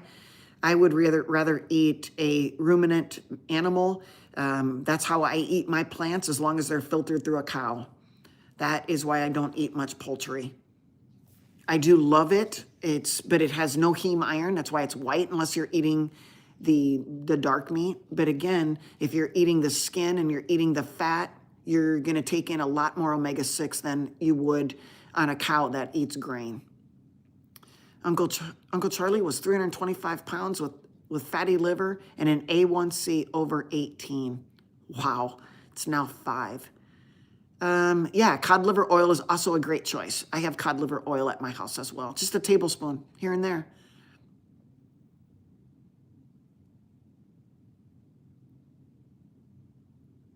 Yeah, good. That's a good point. Uncle Charlie says that he was at Costco and they were giving out Kerrygold cheese. I didn't know they had such a thing. I don't eat much cheese. And they don't eat, and I didn't even try it because he knows how addicting it is. That's awesome. So you know your trigger, just avoid it.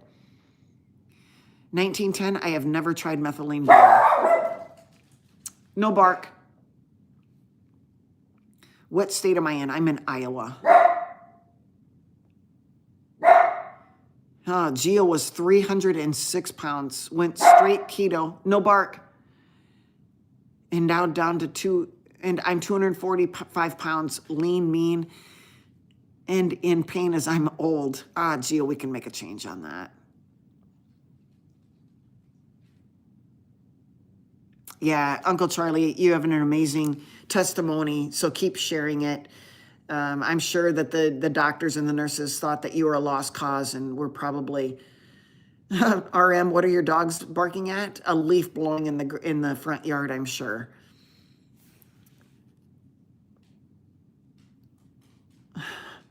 Let's see.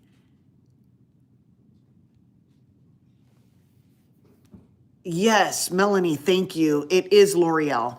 Yeah, the red bottle of glycolic acid. Thank you for helping me out. It's glycolic acid. It's pure glycolic acid, and it's made by L'Oreal.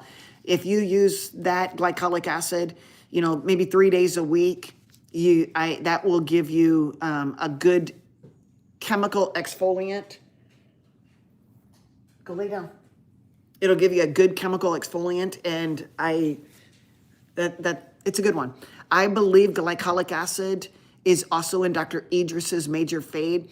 Hers is very sticky, and you just have to get used to it. To take care of your skin, you're just going to have to, sometimes the products are not going to be completely, what you desire, but I found very good results with it. So I'm very happy. But I do use glycolic acid from L'Oreal, and I will also use, I believe it's called Major Fade by Dr. Shireen Idris. Okay, go lay down. Go lay down. Go lay down. Go lay down. Thank you. We're almost done here, buddy. Let's get through these questions. We'll get through some more questions if we have them. Nah, doesn't look like we got any more. Oh, Hoover says, do you have a practice? I closed my practice April of 2025, my physical practice, and I do only online consultations now. That is what I do. Mike says GHK-CU has been instrumental in repairing my skin. I'm not familiar with it. Not at all familiar with it. Okay. All right. Okay, you guys. I think that is the last of the questions. And, a copper peptide. Oh yeah, that's what the CU is. Okay. Yeah, I'm not familiar with it, Mike. I don't do any peptides. I wonder if it's in my,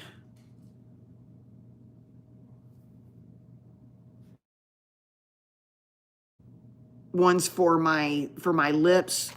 I use a CeraVe product for my lips, which I believe has niacinamide and petroleum. And then I also use peptides by Paula's Choice. She has 2 different ones. I really like this. It's a clear, it's not too sticky, and they're pro-collagen peptides. It's kind of a glossy balm. I usually, I have to really reapply it, but yeah, that's a Paula's Choice. I like Paula's Choice. If you're going to get an AHA and a BHA, I would say get, those are chemical exfoliants, sorry. So if you don't do Shireen Idris, if you don't do her Major Fade, and you don't do L'Oreal glycolic acid, you could go with Paula's Choice. She makes a great BHA with it, which is salicylic acid. I love if you put Paula's Choice, it comes in a brown bottle, white screw top, just like this. If you put that on your skin, it feels amazing. Not everybody needs salicylic acid on their skin. It's great for people with acne, but a simple glycolic acid, or you can get a combination of BHAs and AHAs, so maybe a combination of salicylic acid with a glycolic acid, amazing. But Paula's Choice, I've used a lot of her products, and obviously I still do. I use her BHA, and I will alternate. I'm not consistently just using L'Oreal glycolic acid. I don't specifically just use Dr. Idris Major Fade. I will use some Paula's Choice. I go back and forth. I just see which one, is working the best for me right now, or, what feels good right now. And I'll tell you, especially, well, it depends on if it's in the winter, Paula's Choice, the smooth, you feel like your skin is like baby soft. It's amazing. And I'm so used to using a chemical exfoliant that I can go to bed with it and sleep for 8 hours and wash it off in the morning and not have any irritation whatsoever. But I've been doing it for a long time, and I don't recommend for you guys to do that straight out of the chute. You might put it on for 1 or 2 hours and then wash it off, okay? A good chemical exfoliant. As far as physical or manual exfoliants, I try to stay away. So I grew up using a washcloth with soap. I don't do that anymore. And that washcloth acts as a physical exfoliant, but you're gonna maybe get, if you're right-handed, your right side of your face you might be exfoliating more so than the left side, okay? So you're gonna get unevenness in the texture of your skin. There's a lot to know. Your skin on your face and your eyelids, it's very, very delicate. And so you have to be very, very careful. And starting low and just being consistent is more than just jumping into potent stuff, okay? So just be conscientious of that. I'm not a dermatologist. I do love skincare and learning about skincare. I feel like I know just enough to talk you through some of these things, but I don't follow dermatologists as much as I would like. I have my favorites, and I go with them. Best way to increase your hydration and electrolytes. I just simply do, when I was first getting started with keto carnivore diet, I did my Baja Gold salt, or I really like Jacobsen's. That's my go-to right now. I would put Jacobsen's, like a teaspoon of Jacobsen's salt in water, and I was fine. I drink when I'm thirsty, and I don't drink just to drink anymore. I used to drink a gallon of water a day. I would never do that again. It's so hard on your kidneys. Lucy says, Lucy got one of those copper bottles, researched it, right? You can end up getting too much copper. You can. Just get an RBC copper level, Lucy, if you want to be sure. You can get a red blood cell copper level, red blood cell magnesium level, red blood cell zinc level. Just knowing the red blood cell levels is much better than getting a serum level. Lucy says, thank you for sharing your wisdom. We're so blessed to have you here. Thank you, Lucy. I really appreciate it. And you've been a blessing to me, as you know, and I've told you that. Hopefully you know where my heart is. I really appreciate you. Let's see. Linda says, to explain the petroleum products on your skin, petroleum products will help seal in. So for instance, if you, winter or summer, I will sometimes, and you guys will think this is probably odd, but in my evening routine, okay, if I am getting maybe a little bit of dryness or a little bit of irritation from my retinoid. If I'm using a retinoid, I'm very consistent. If I use a retinoid product, okay, whether it's an ester or an aldehyde, or if it's the tretinoin, okay, those are stages, okay, and they each come with a percent. If sometimes I will, like I told you earlier, I will put on my moisturizer, and then I will put the Retin-A, and then I'll put more moisturizer over the top, and I call that sandwiching. So I'm going to sandwich in my Retin-A. So it isn't directly on my skin. Some days when I'm feeling a little bit of dryness, I will put a moisturizer on there first, then the Retin-A or the retinoid, and then another layer of moisturizer. When I really want to seal all that in, I will use Vaseline petroleum jelly, and I will put it all over my hands, and then I will put it all over my face. That will seal in the moisture. It acts like a barrier, okay? And I love it. Now, people can't stand the feel of that maybe on their skin. You know, I do things that I might not like the feel of, but I will do it anyway, okay? And I bring it all the way down onto my neck. The neck is a place, the neck and the décolleté, are areas where you need to be extreme, that's very thin skin, and you need to be very sensitive, okay, to how you treat that. But you can tell the age of a person by looking at their neck. It's just, it is what it is. You can tell a lot by as we age, we lose fat pads, okay? I lost my fat pads in my face a long time ago, probably 20 years ago. Why? Because of my extreme dieting for shows, for bodybuilding shows. And so I no longer have fat pads in my face. Fat pads help hold things up, help hold your skin up, okay? So do muscle, so does your bone structure. But all of that, when you age, all of your skin and fat pads sink. Everything falls, gravity. So you end up getting the lines here, which is, we call them smile lines or whatever. So people who did have high cheeks, which I had high cheeks when I was little, but because that had your fat pads in there, okay? When all the fat pads are gone, that starts to sink. You'll notice people's, mine don't do it as much. Their mouth goes like this, and it starts to curve like an unhappy face, right? So this comes down like this comes down, and that's why you get jowls, and then you'll get this fullness underneath. Now, I'm so lean, you can actually see my platysmal banding. So when we lose all of our fat and our skin and everything is aging, the platysmal bands are very, very prominent in a lot of people, okay? So a lot of people will get lifts right behind their ears, or they'll get Botox in their platysmal banding, okay? And Botox just calms it down, and it looks like, because they're very strong muscles, they start up in here, in your cheeks about here, and they pull strong down.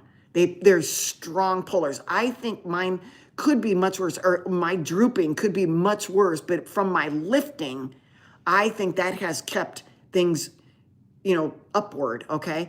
Now, if you're considering, there was a question on cosmetics, even surgery.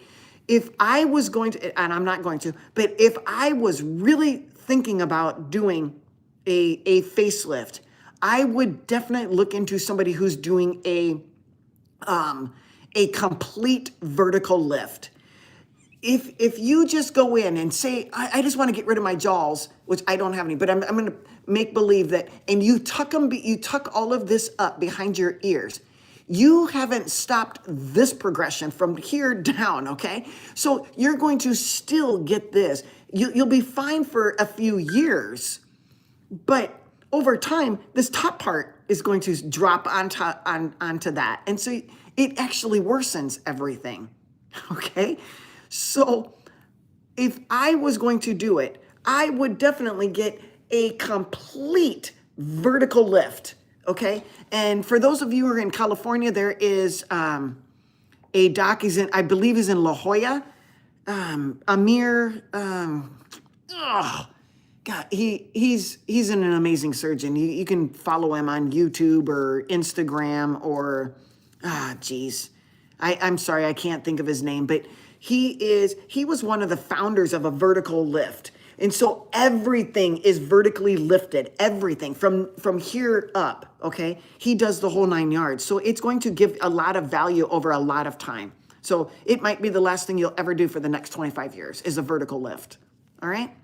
But, if you're just working here and there, find somebody. If you're in the Iowa area and you're looking, or in the Des Moines area and you're looking for somebody, I could give you a very good contact who does a lot of fillers, a lot of Botox, does not do surgery, but she's very skilled in injecting, okay? Ding dang gravity, yeah.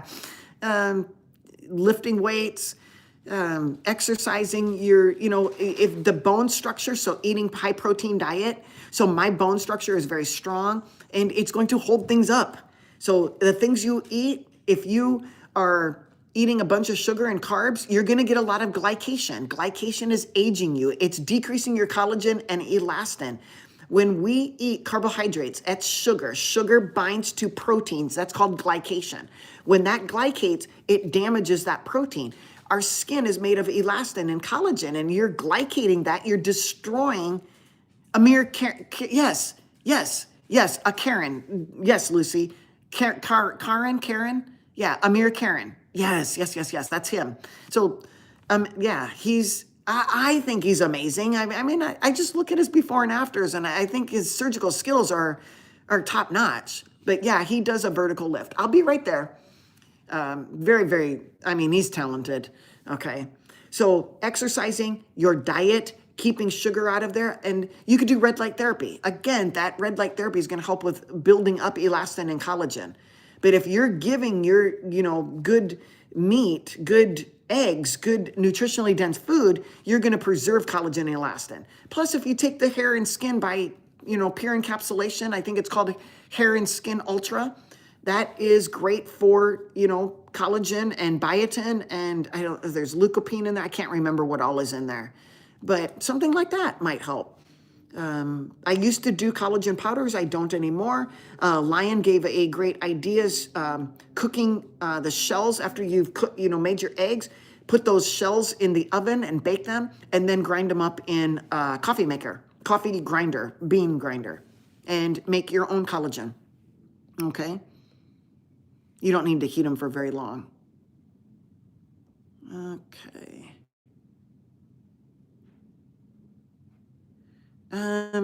Mr. Majid, glucose staying above 200, you really need to see your doctor. Okay. Yes, Taco Master, you might want to stop eating tacos every day. Have a treat once a month of tacos. And other days, just eat the meat. Lucy says, oh, so I have lost my fat pads in my face. Dang, why not on my belly? I think Dr. Karen also does fat pad transplants. I also think Dr. Rajani, I think he's in Oregon or Washington, somewhere in there. Rajani does fat pad transplants. I don't quote me on these things. Maybe Dr. Rajani does not do that, and he's mainly into injectables as well. But Dr. Karen does do Karam, Karam. Karam. He does fat pad transplants, and yeah, you could get them from anywhere. But again, I'm just, God made me this way. I dieted extreme. I caused all of this. You can tell when people have lost their fat pads. You can see shadowing. You can see my shadows here. There is absolutely no fat pad here. That is a good one. Here's the shadowing in my temple area. That is a fat pad that is gone. If you look at a picture and say, show me an image of fat pads on your face, your whole face is full of fat pads. And then as you age, you can see it in sequentially how you lose fat pads over time. You can't get them back, okay? You can try to inject fillers in the area. I'm just not into it. I'll do my skin therapy, my skin routine. I'll eat my high fat 2-to-1 or 1-to-1 ratio of fat to protein. I'll do some red light therapy. I'll do the skin routine, and I'll call it good. And we're going to age. And when God and Jesus come get me, to be apart from the bodies, be present with the Lord. And that's what I always say. What a beautiful thought. So he's loving me, and I'm taking care of his temple that he gave me. And yes, I have some fat on my belly, just like Lucy probably. And it's healthy. A little bit of fat on our belly is good for us, okay? We can't be at 5% body fat for the rest of our lives. And as we're postmenopausal and we're shifting, that fat was, the estrogen was a fat burner, and now it's not there anymore, okay? And I'm not going to take hormone replacement. I'm just not going to. It's, I'm just going to go there. I'm not for or against it, but for me, I'm not going to do it. So I'll eat enough fat so I hopefully can stimulate my adrenal glands to kick in, make some DHEA. DHEA will make androstenedione. Androstenedione will convert to testosterone, and my testosterone will convert to my estradiol. That's what I'm going for. So I keep my animal fat intake high, and I'm hoping that I'm getting enough. Do I check my levels? No, I don't.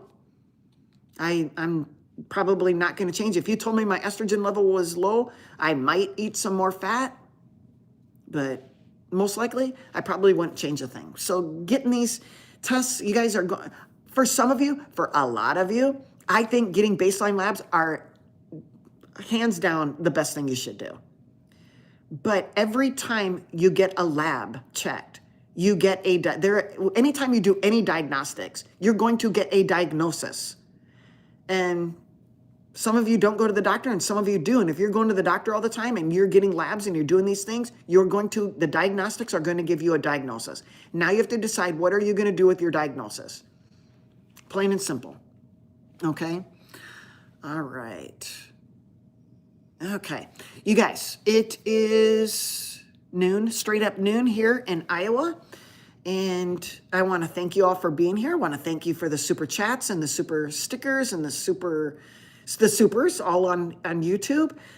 If you would like, support Rescue Rehab and Rehome. It's a live fundraiser, and it's also going on Instagram for the next, I think I have 20 days left on this month of trying to raise $100. If you would like to consult with me, email me at IronLadyDoc@AOL.com. If you would like a list of pertinent labs, I can send those to you. There's no charge for that. I can send you a list of labs. If your doctor will not order what labs you want and you would like me to order them, for the most part, I can order them. However, they are not paid for by your insurance. You can use an HSA credit card, and that does not go to me. You pay the lab to get your labs drawn. I'll give you the list. I will order them for you, and then you pay for it online, and you'll choose a lab in your area that is convenient for you to go get your blood drawn. It might be worth it to you. It might be worth it $300 to get your labs checked that your doctor won't check. I don't know why, but Okay. All right, you guys. So, Lord willing, I'll be back next Saturday at 9 a.m. Bring your questions. We'll talk through some things. Catch me during the week. I do reels. Again, if you want to consult, email me or get a list of labs or have me order your labs. IronLadyDoc@AOL.com. So have a blessed Sunday, and we'll see you next Saturday, Lord willing. Okay? See ya.